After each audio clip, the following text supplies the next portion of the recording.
call to order this November meeting of the RSU 25 School Board. If you'd all please join me in the pledge of allegiance. I pledge allegiance to the flag of the United States of America and to the republic for which it stands, one nation, under God, indivisible, with liberty and justice for all. Good job. Josh, would you please be kind enough to take the attendance for us? Yes, I will. Ms. Foster. I am here. Mr. Burgess has an excused absence. Mrs. Foster. Present.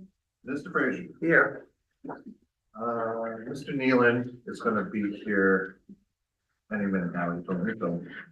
Mr. Wentworth. Here. Mr. Goff. And Ms. Atherton down. He's here. We're Well, Wrangling Yeah, got over here. Yes. we have it for. All right, this is the time for public participation. If you are here and would like to publicly participate, you can please come up to our wonderful crystal podium. If you are at home and would like to publicly comment, you can do so at publiccomment@rsu25.org, or you can phone in for public comment at 307-8099. And seeing as how we don't have anyone at the podium, we can move to adjustments to agenda. So I have just one adjustment this month, and it was just a typo on my part, so if you take a look at item number 5, the original one that was sent out had said $100,000 to be moved into the special ed reserve fund.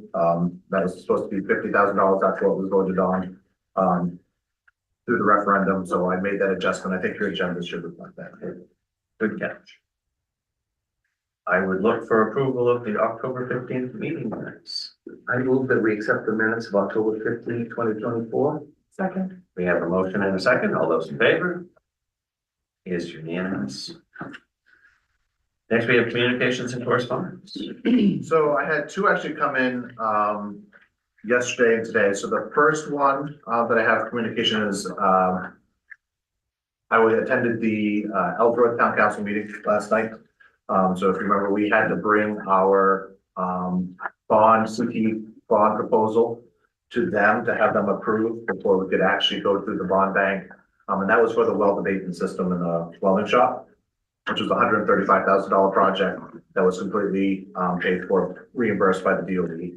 And actually not even a reimbursal, they paid for it themselves. So I went to the council, Mr. Tracy and I, and presented, and they were very much supportive. Very few questions, very happy with our programming. So they voted unanimously to pass it. So we have the green light to go ahead. And we will submit the application by February. The money would be distributed sometime in May, and then we will hopefully get the project going right away. So that is good news for us. And again, one thing we just do want to remember, and I know I said this before, but the equipment that is being purchased technically is Ellsworth's, even though it is coming in here and it's going to be attached to our building. And but that is a key point, that it was their council that approved for it. The bond has to go through them. It is their equipment. Did they maintain it? Well, we maintain it through HCTC, okay, costs anyways, so. The other communication I have for you came through MSSA. And it really is just more kind of an update in terms of some legislature that is going through. So there is one that's pretty important to teachers and former teachers, I will say. So there's a Social Security Fairness Act that has been brought forth. And just to summarize that, and again, just for you to be aware of, previously and currently, teachers who have paid in Social Security and have earned, got their 40 quarters, and if they were in any other line of work, would be earning Social Security, are not eligible to, even if they have paid into it. And it's been that way for a long time because they are part of the main state retirement system. This is the same thing for firemen, police officers, other state town employees. There is been long time considerable pushback as to why people may think that is fair or unfair. I will say that there is a bill to make that, so if you have earned Social Security, you have paid in, that you are eligible for those benefits. It did make it through the House and is now on to the Senate, so it's just more kind of an awareness to that. But it really is important. We have a lot of, again, former teachers, current teachers that have second jobs, that work during the summertime, that social security is being taken from them, but then they're not eligible to get it. We do, but they're very reduced. Very reduced, Very reduced, right? Yeah. Doesn't even pay for Medicare. correct. So, That's Um, not right. Yeah, so I have to send in, I don't see any social security. They keep it all, which isn't much. And then I get a bill for well over $1,000 every year to pay for Medicare.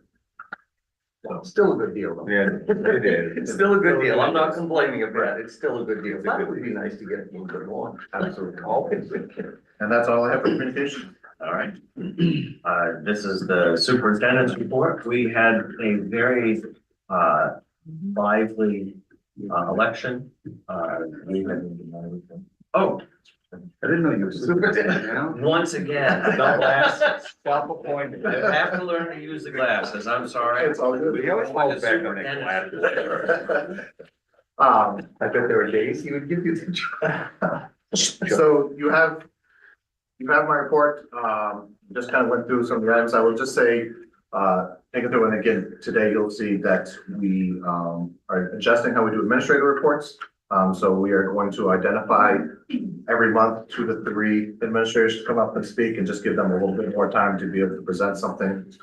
They're all still submitting written reports, and we will have the opportunity to ask administrators questions, even if they are not presenting at this meeting. So if you see something in their written report and you have a question, you'll still have that opportunity.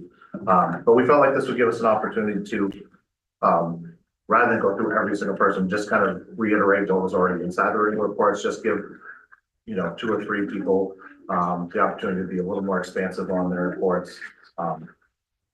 Showcase some things that are going on inside the schools and have it just be a little bit more interactive. So Tom and David talked about it and see how it goes. And if we feel like we need to make changes, revert back, we certainly can do that. The other thing that I'll just touch on is I just want to say thank you for those that were able to attend the MSMA fall conference. I felt like there were a lot of good sessions this year. They did a really nice job. And then we'll have the opportunity to report out and share what we learned there. But certainly for me, first one that I've been able to go to and compare it to other fall conferences, I think they did a really nice job at having a variety of topics and timely topics that were very beneficial. Perfect. All right. That's your. So, where I was talking about that we had a very lively election season, and I wanted to just say congratulations to our board members who won their respective elections. And I also wanted to just say that if you did not win, really thank you for running. We have a better school board when we have good public participation in that. And I would ask, particularly in our curriculum and calendar committee, that you may want to reach out to them and see if they would like to participate. Sure. That particular committee is supposed to have a public component to it. And that would be a great way to help nurture and culture our future board members. Yep. So. Good idea. I think that would be a nice thing to do if we could do so. But as important as that was, it isn't even close to the fact that the winter cheering is starting. So we are starting up our winter season, and the cheer girls are out and starting up, and so is basketball and wrestling, and I hope that we will have a wonderful season, exciting games to watch. And now I would go on to the committee reports. Okay, we met the other night. Most of what we talked about is actually going to be talked about in detail, so I'm just going to give you a real brief update. Christina will be talking about the district science data from the spring 2024 information that we have. Aaron will be talking about credits granted through HCTC courses. We had a lot of conversation around this. It was all good. Just to really make sure that we're doing right by our kids. I think we kind of eventually came to the consensus that we are. The Anxious Generation Book Club is still meeting. Tomorrow is the second part, right? 6 p.m. Yep. in the middle school. Yep. Yep. And then district updates, Josh was unable to be there, but we did get an update that we're having a hard time with vaping in schools. And we're looking into partnering with Healthy Acadia because they have a program called Catch My Breath. It is free. And we wanna kind of harness that and utilize it for our students. I do not vape, even though it sounds like Sounds it. like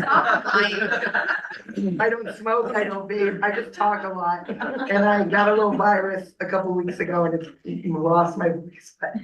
So our next meeting was set for December 12th, but they're going to be moving the Aspire meetings. And I'd kind of like to keep it aligned because a lot of us are on the same committees. And I think it would work out easier. So pay attention to your email about when the next meeting will be, because we maybe want to try and keep it aligned. And I forgot to say that in the meetings. Sorry, I thought about that after I left. I was like, oh no. So. We got it. Any questions for Greg? All right. Finance Committee met right before this meeting. We went over the budget to actual, and we should be somewhere close to about a third being used. And we are well under in almost every single section of that. We also discussed food service. And after you pull back in the subsidy, we're pretty close to break even with that. And we also look at the senior food, which is still experiencing small losses. But still have some funds left. Any questions on finance? All right, next we'll go to policy and Josh will.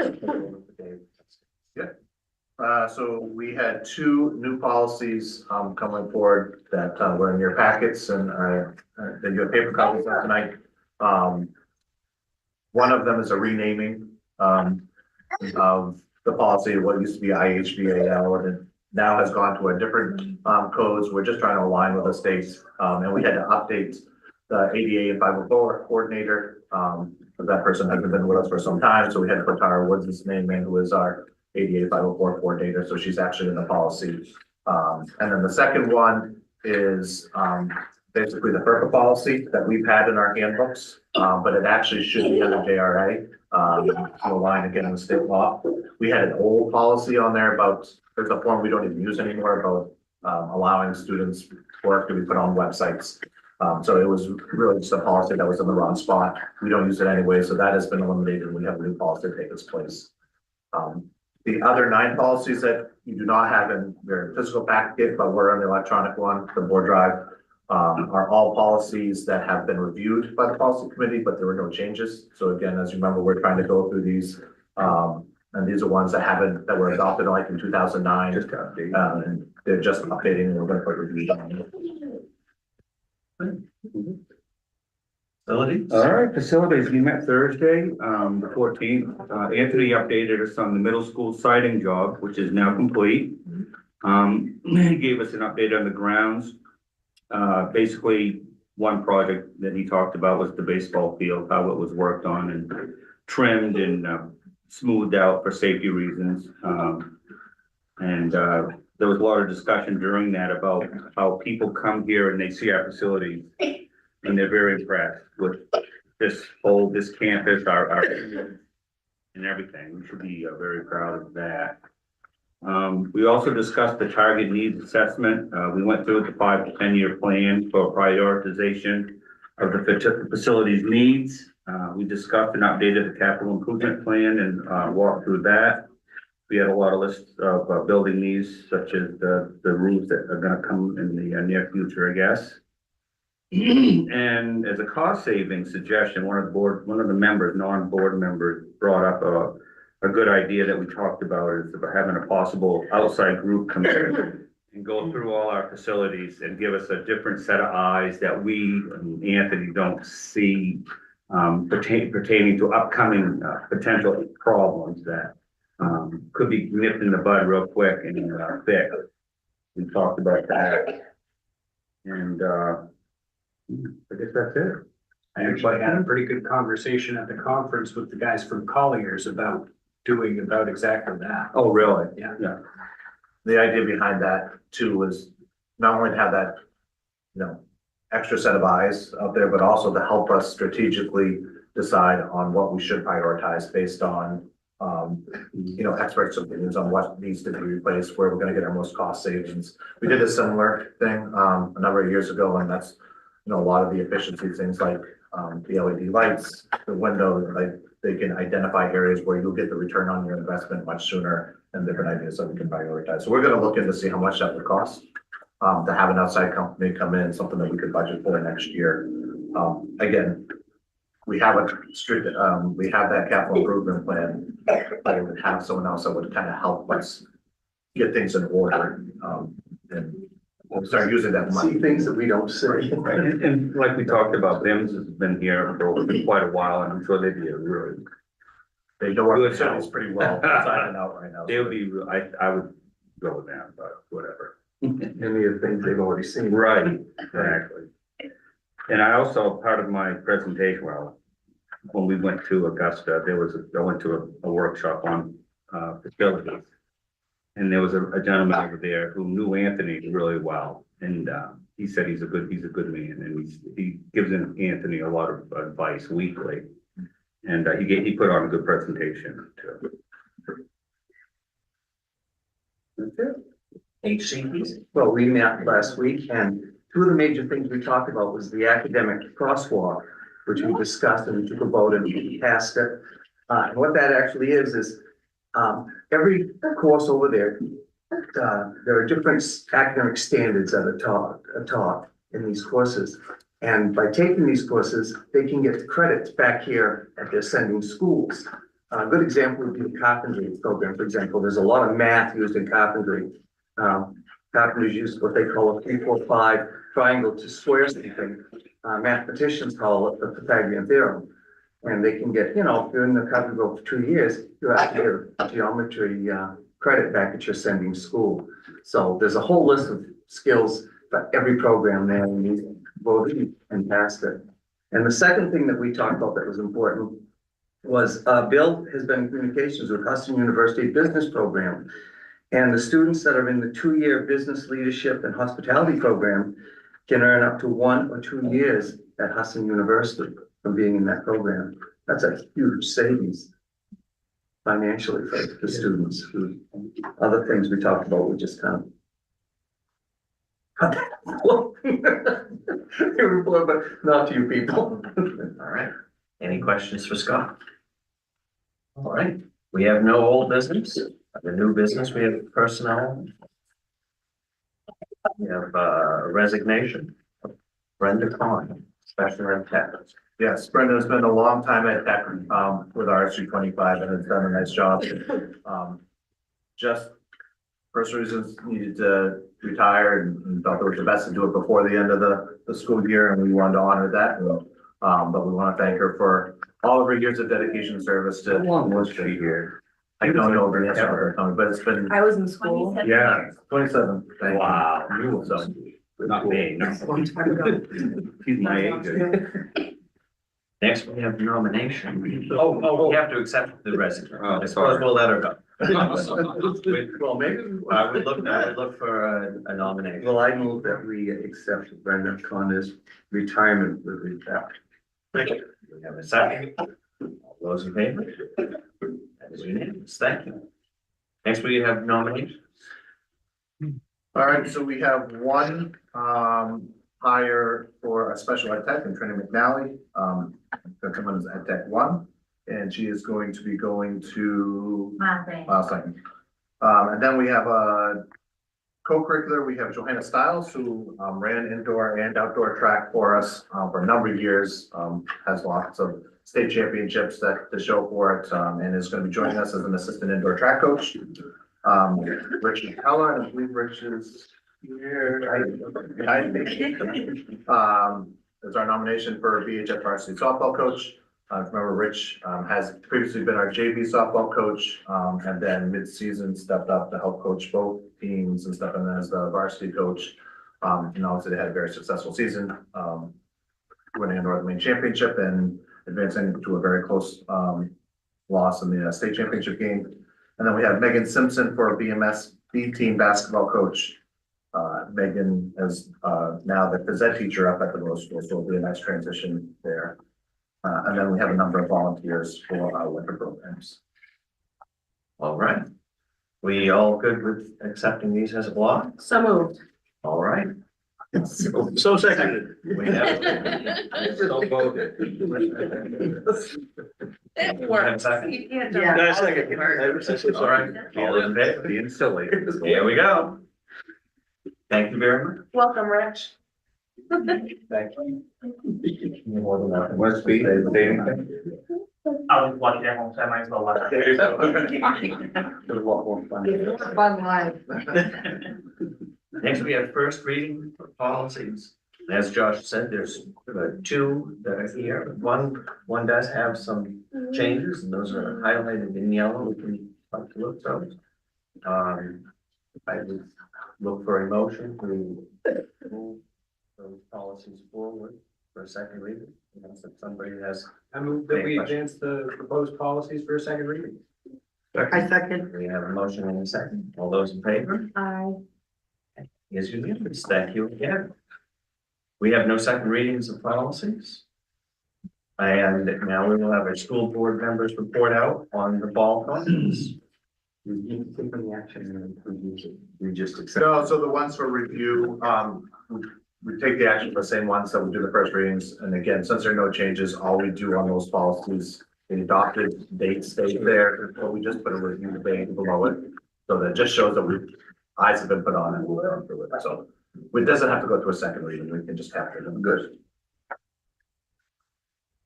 So who went? Who would like to report out? I'll do that. All right. You can. Well, I have a list of what I went to, but the two things I really wanted to go see. There was two workshops on Title IX. And there was a lot of lawyers speaking during those, but I really learned a lot about the current updated Title IX law. And there was a 2020 law, and now it's updated to 2024, correct?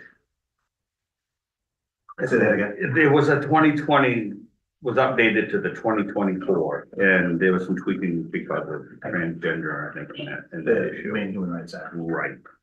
I went to those two. I went to managing public engagement in divisive times. I went to the use of AI to create and enhance stakeholder engagement strategic planning process. And then the one that I really enjoyed, well, besides the facilities one, which was really the First Amendment issue, that was a good one too. But the one on dealing with the media, there was a lot of heated discussion during that one about what to say to the media, what not to say to the media, using, social media. There was a lot of people who had a lot to say during that, and a lot of it was people saying things, you shouldn't say certain things to local media versus, if you get a call from a media, what you should say. And it was quite a lot of experience in that room of people who had to deal with the media. And that was very educational. But as far as the Title IX, I'm glad I went to it, but it was a lot of, I think I went to 3 or 4 workshops were run by lawyers, and it was like, okay. Yeah, they were good. They did the best they could, but lawyers speak. It was good though. That's all I got to say. Anyone else that wants to say? Well, I wanted to say a couple things. First, about the keynote speaker who talked a lot about engagement and how important it is for education. It sort of aligns with the anxious generation because we're losing engagement, not always to the fault of the teacher. They've got a lot of competing priorities. I'm actually looking at my agenda, not something else, but you might think I'm, checking a text or a Snapchat or whatever. He was good. But he was really good, and I liked how that tied in with what we were doing. And as I find every year, we're kind of ahead of the curve on things. I did a session that was about cybersecurity. Are you ahead or are you behind? And we're ahead. was basically what I got out of that. But the other thing that I did was, I did one of the lawyer ones. This was called Walking the Tightrope Balancing Public Concern with Operation of the School. And they just ran through scenarios that they wanted our opinion, like how would you handle? And I was very clear on every example that they gave, how I would handle it based on the way our board operates. And my answer was right every time. So I wanted to like reiterate that we're doing the right thing. You know, the examples, one I can remember is, you know, a girl you're at a soccer game and you hear a girl was tripped in the cafeteria, and all these girls turn around and they laugh at her, and she turns around and says, I'm coming for you, or something like that, some sort of, how do you respond? And it was interesting because some people kind of wanted to respond to that.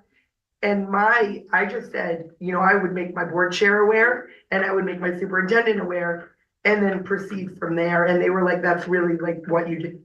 Because we don't know if that really happened. We don't know if it happened exactly like that.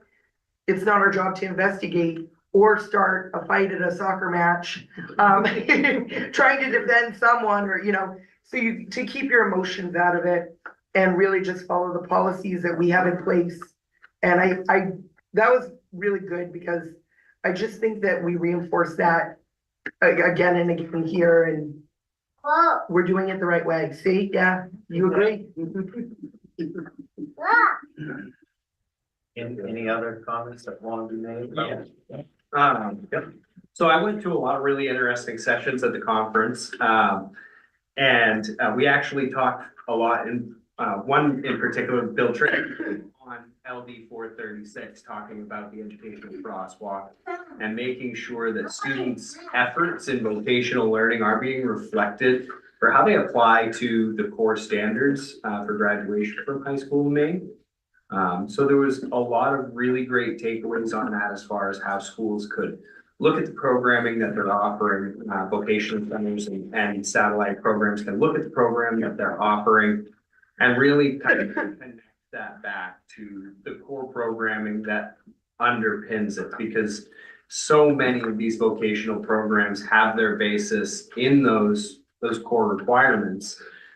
You know, and there's no reason why you can't be giving physical science credits, geometry credits, math credits, and stuff like that for, you know, these different programs that apply directly to the knowledge that we want these kids to demonstrate mastery of. So that was really interesting. I also went to another session with a discussion on the Midcoast School of Technology.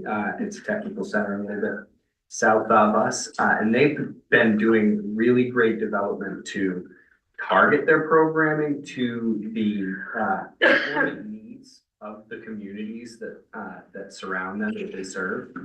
And I thought that was very interesting, you know, how they've been able to kind of adapt where they're putting their resources and what they're kind of driving for this programming to help meet the actual employment needs that these kids are coming out into a workforce that, you know, not only wants them, but needs them.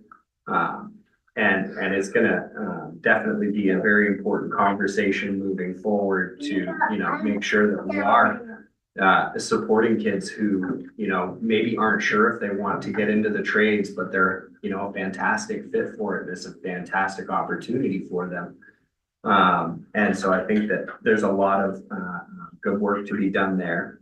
I did go to Leading Change in Maine Schools for Multilingual Programming. I thought that this was going to be about foreign language programming. As it turns out, it was English as a second language programming, which was still a wonderful, vibrant conversation.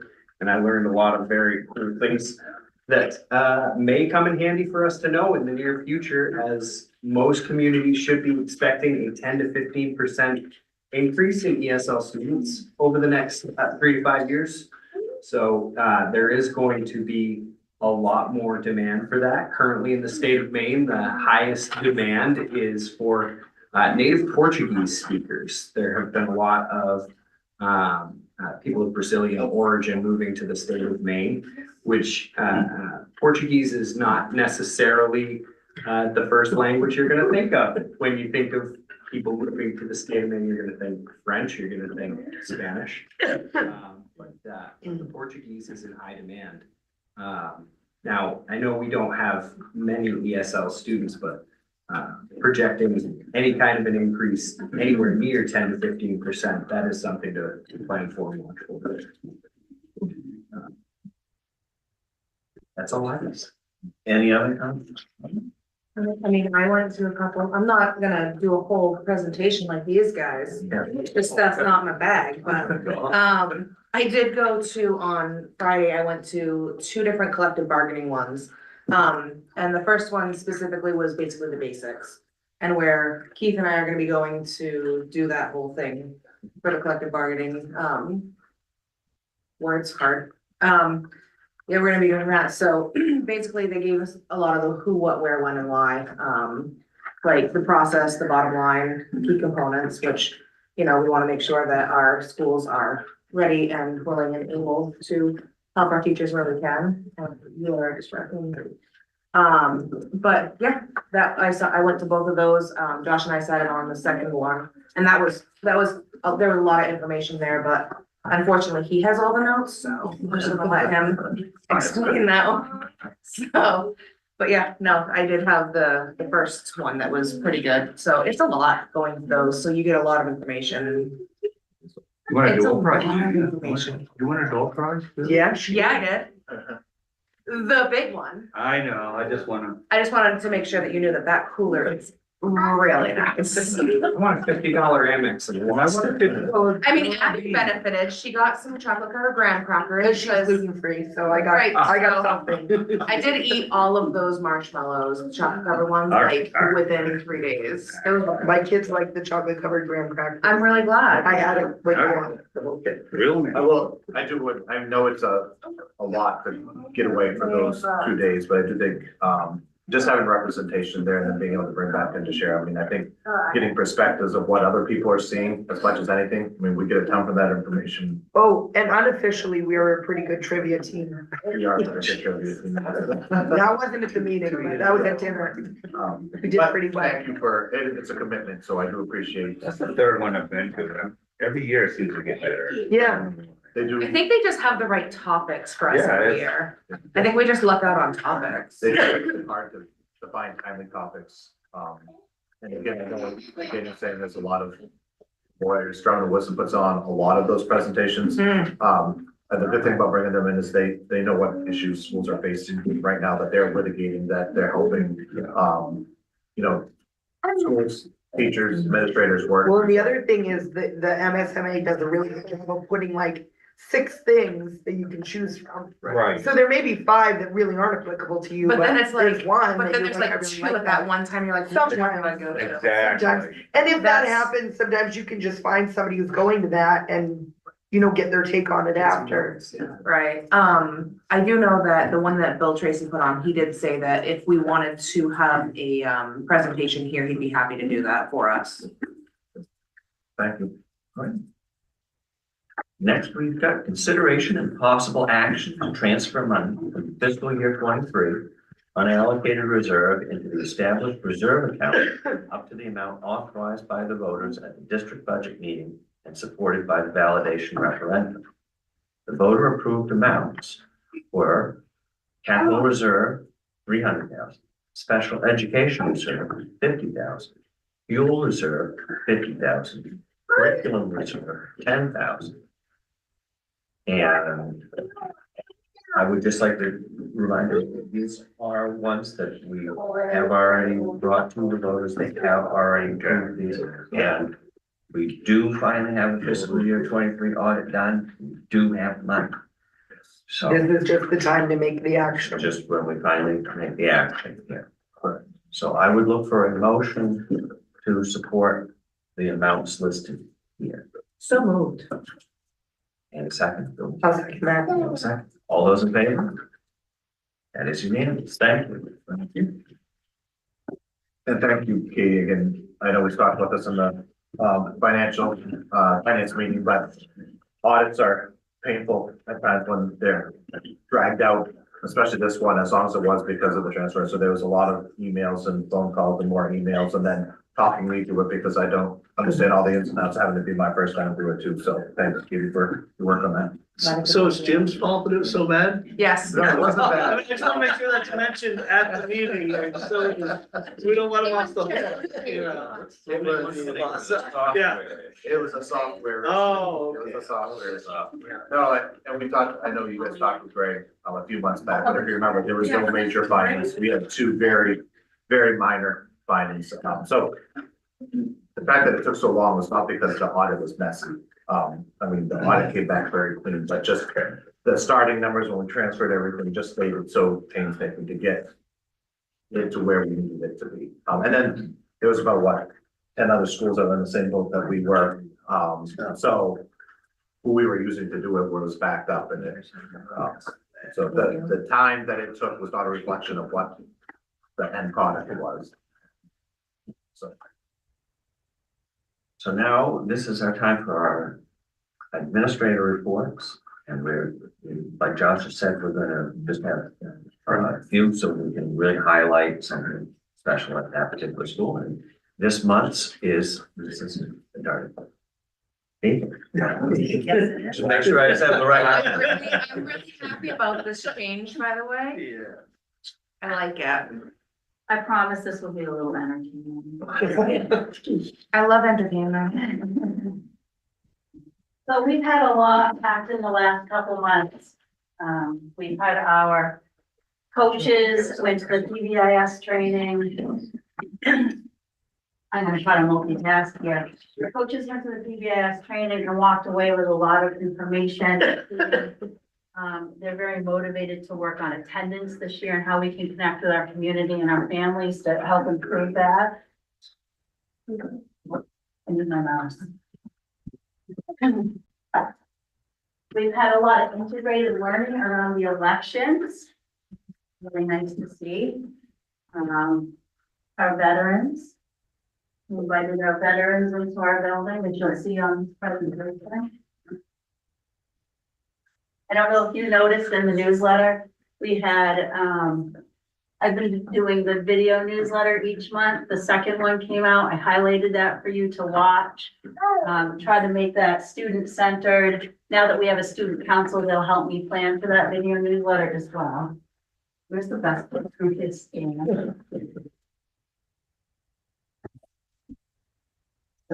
What do we do next? Stand over here. See that? Yeah, you know, if you don't see the screen from there. My trackpad broke on my laptop, so I need it. Come on.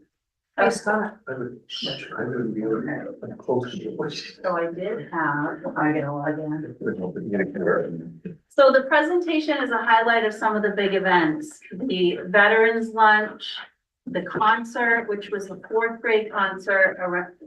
The theme was patriotic to go along with the veterans and the elections.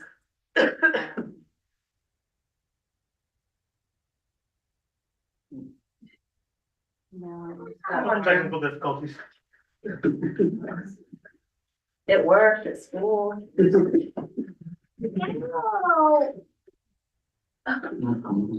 Okay, are we on? Okay. Right. Mouse is like really tiny. Ignore the smart goals thing here. All right.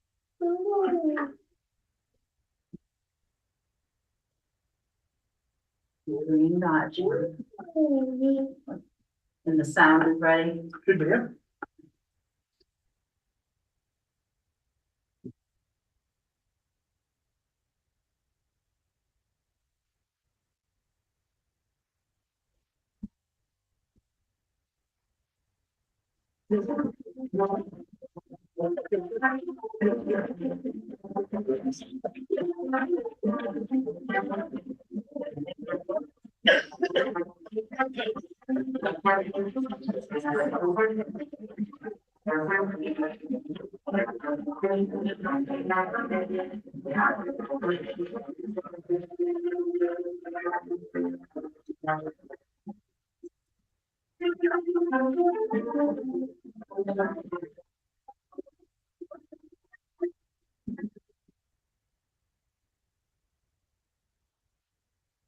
My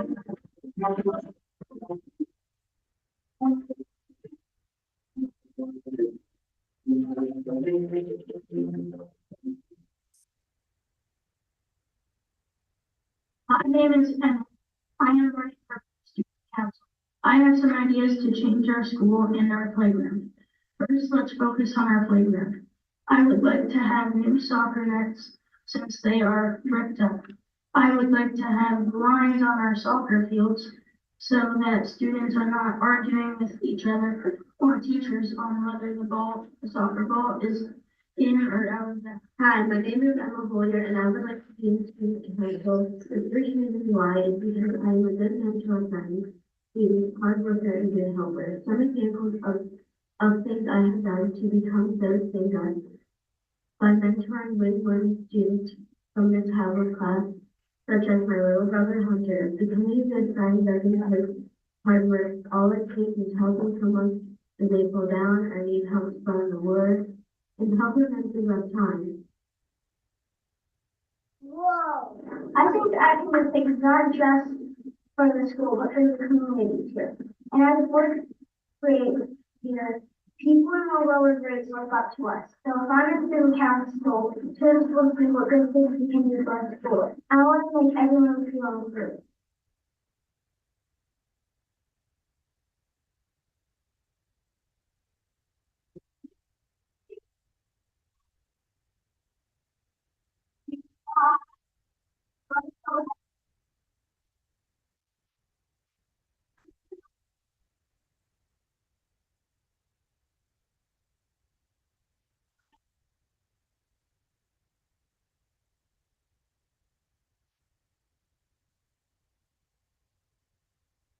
Jim. One in the back. What? That was so awesome. Hold on, we're not done here. Let's do it. We interrupted. We're gonna move this far. There we go. Don't anybody breathe.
Got a friend in me. You got a friend in me. When the road is rough ahead and you're miles and miles from your nice warm bed, you just remember what your past.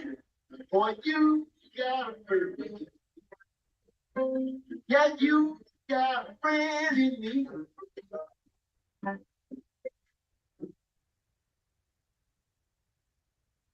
Got a friend in me. You got a friend in me. You got trouble. I got them too. There isn't anything I wouldn't do.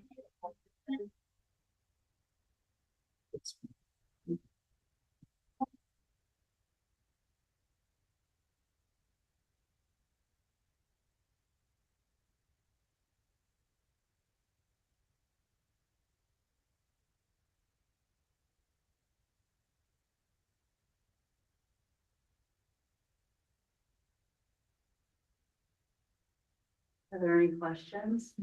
I'm just glad I to get see that that picture. kids love our Yeah. country, that people. That was cool. awesome. Those are the big highlights of the last couple month and a half. So that was an excellent presentation. Absolutely. Yeah. Set the standard. Was up next, history. Thank you. Let's pick her again next month. That was great.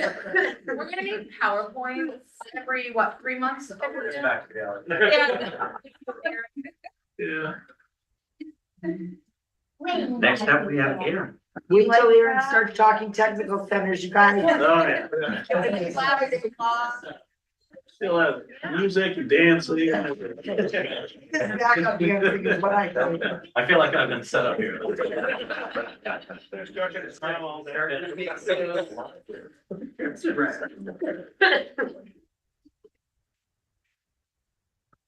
All right, well, Mr. Moore was working his magic there. Kind of a little bit of a different tone. I know Kieran touched upon this. Dot mentioned it as well, and Abby mentioned it. Kind of digging a little bit deeper into LD 436, which is a law that went into effect or was adopted when it was adopted last year, 2023, which I basically still have says, mine from. so again, we need to start awarding core credits through HCTC or technical programming.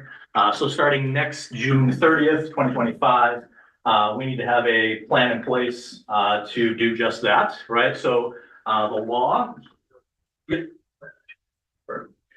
which I won't read verbatim, it's a couple pages, basically outlines, just what I said there. And what we have, if you go to the HCTC academic, we've been really fortunate. I'm not sure exactly how long this agreement has been in place, but we've had an agreement with HCTC for awarding credits.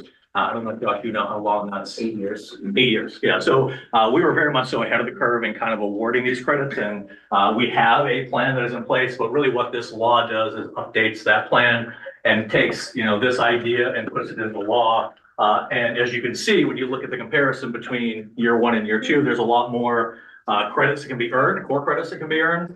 So for example, if you just take the culinary, we were originally awarding a half a credit of fine art per year. By taking that for any student in the culinary art program, as you can see in year one and year two, there's a lot more core credits can be earned. And I think, this was referenced, but this is really it's a great opportunity for our students.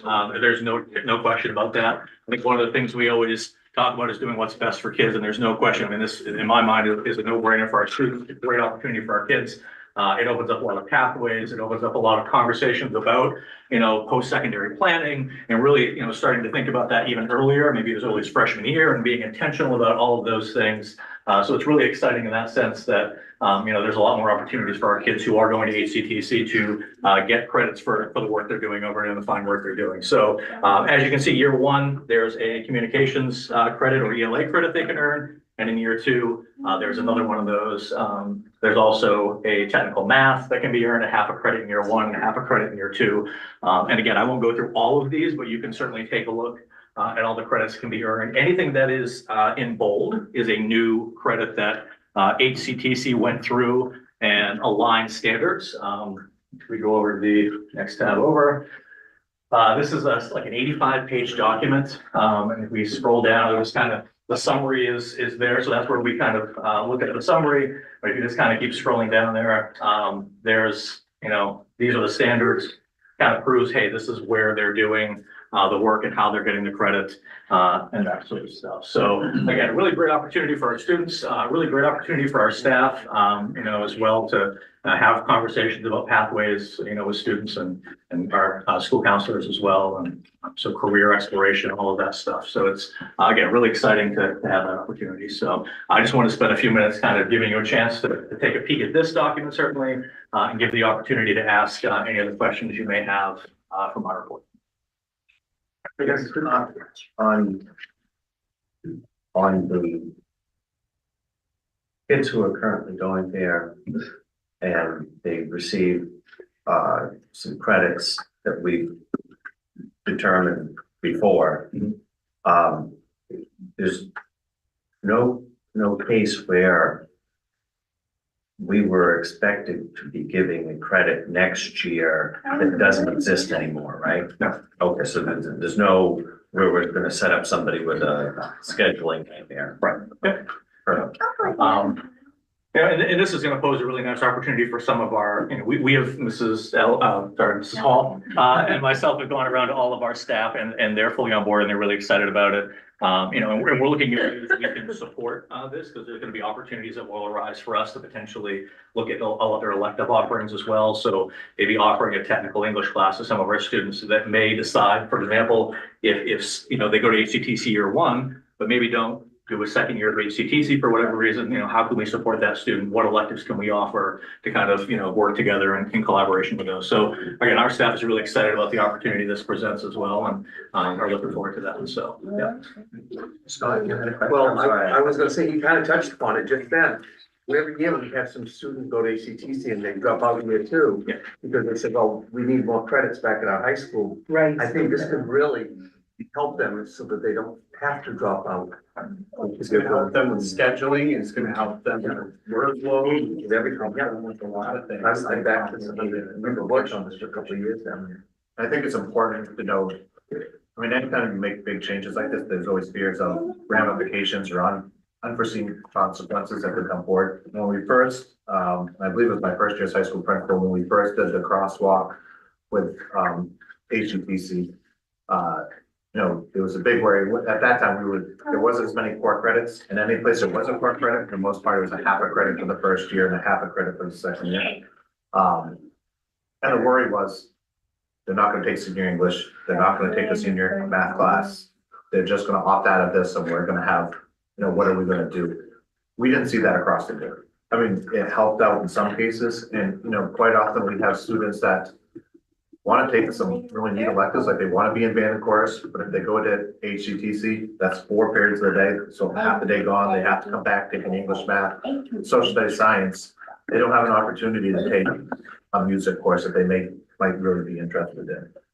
If you have a student that has an IEP and receives special services, quite often they may have a math and an English class, but then they need math or an English lab for support as part of their IEP. Which sometimes does not allow them to do in a science class or a social studies class in the right time frame. Then if you had a student that maybe wasn't quite as successful their freshman or sophomore year as we would have liked in their core classes, sometimes that cut off that pathway of HCTC. And this kind of helped remedies all of those situations. And we're not seeing the attrition of students not taking a college senior English. They're still taking those classes, for the most part. It'll be interesting when that's something we'll have to monitor, with this new crosswalk. Will there be less of those that are being taken? I'm sure the answer is going to be yes. I don't think we can predict right now how much of a decrease we're going to see. But again, the fact that Mr. Ward has already looked at not as a problem, it's just an opportunity for us to offer classes that students can take for enrichment. So. I will say that getting all of the credits that are necessary becomes a bigger challenge when you go to the HCTC, because there are certain classes that you wouldn't think would be a problem, but holy crap, gym. Yeah. Gym is a problem. You didn't take gym as your first 2 years. Suddenly gym becomes a big problem. And so, which somehow you could put in there under the nursing one, gym. There's a whole lot of moving around. Getting your steps in, right? But no, I think this is a good idea. Now, to be clear, all the ones in bold that the law is referencing, they're required to give those credits if they attend?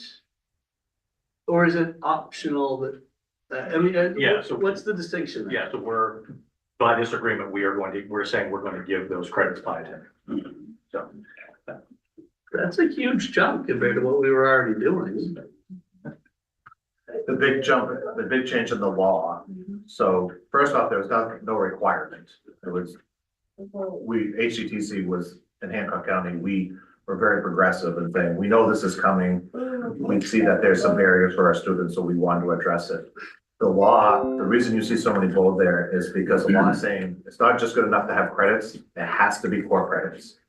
And they weren't really looking at plans where you're just giving half credits, like they had to be earning core credits, full credits each year. So that's why you see such a big drastic difference between the first one, when we didn't have any guidance from the law. It was just really us saying, we identify challenges and barriers for students accessing CTE programs.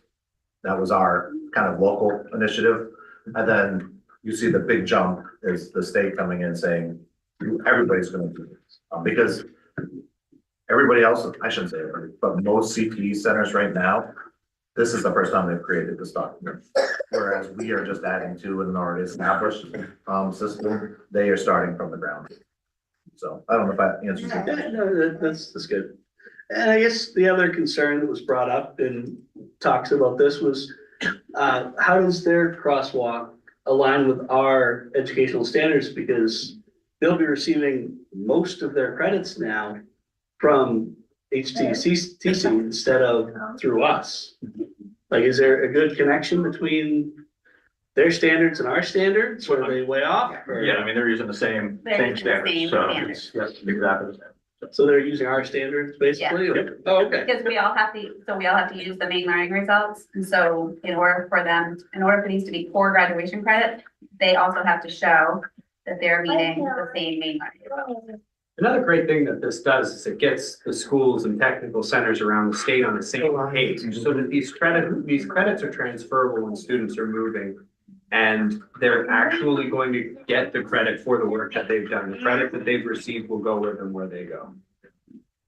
And again, you know, the other part that has come up in discussion, and not that people are really anti this or against this, but just the questions that come up is certification is always the one term, like you have certified English teacher that has, and the state is very particular about how we certify our teachers, to the point where they cause us lots of issues, how particular they are. So the only way you can certify an English credit is with a certain set of parameters. We have non-certified English teachers now that we're getting credit for. But it's really about the demonstration of how they earn those within their program. So again, it is something that people get hung up on, and there's no real way to say, well, it's really apples and oranges that you're comparing here. They're attacking the same standards that are crosswalk. They're just demonstrating their proficiency through a hands-on, applicable model within their training. So, Yeah, one could argue that the certification laws and this law are a little conflicting, yes. a lot conflicting. Let's be honest. We might make that argument. Right, but the law is the law, and we do have to be offering, like you said, Josh, or maybe it was Aaron, like the difference is core, right? It has to be core graduation credit, so we're talking ELA, math, science. Because what some people would, I shouldn't say some, that there could be school districts that would say, who will give elective credits. And that really does not help a number of our students when you need 4 English credits to graduate or 4 math credits to graduate. The elective credit doesn't get you any closer to that goal. So the law had to be very specific to attain what they want. So that's why you see so many of those bold ones, is because the barrier was the four credits. Ultimately, when we see people graduate from these programs, we're seeing successful kids, which is the point, right?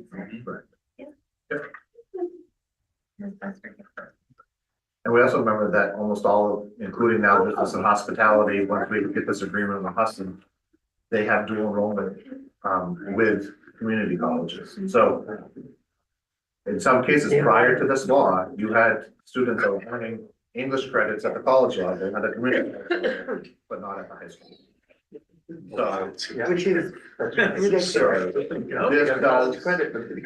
does kind of bring that back into a little more alignment with that. Any other questions for Aaron? Next time, singing children. Yeah. Yeah, we should switch those. Yeah. I just love education again, did right up for you. Does the, Max could have done that presentation in the jazz band. Yeah. Jazz band in the background. does anyone have any specific questions to any administrator just before we move on? I wanna know about this doctor next with that. Yeah, why can't we get this guy? And the lines, come on, we're fighting about the lines. Every year, council, I Every swear, year. it's the darn net. We buy them every year, you Yeah. guys. Oh, they keep ripping? Yeah. Should we look into getting better ones? Should we have to be Should we ripping? look at like putting lobster rope in That's the what I was thinking. Fishing line? I could figure it out. Show you how to That do would it. take care I don't see any reason why we couldn't. All right. Also, would you like me to ask a question about the science things? You get on soapbox or anything, or you get?